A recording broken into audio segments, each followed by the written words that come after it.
जय श्री झूलेलाल। असां हिते पोखरा में आहियूं, टूर वठी आया आहियूं। तव्हांखे हिकु ॾाढी बढ़िया शइ थो ॾेखारां। सुबुह जो सेटअप कीअं लॻो पियो आहे। असां किथे प्रॉपर्टी में आहियूं, तव्हांखे उहो ॾेखारूं था पोखरा में।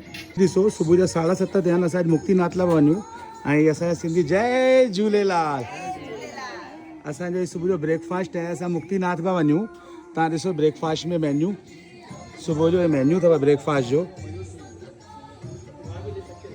ये ॾिसो पिया तव्हां, सब्जी पूड़ी।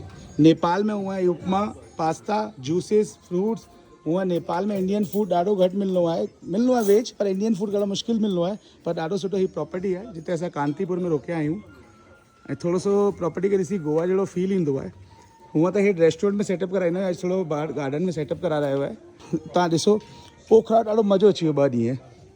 हाणे असां वापसी अॼु मुक्तिनाथ वञूं पिया, वरी मुक्तिनाथ में ईंदासीं। ही आंटी असांजी जय झूलेलाल।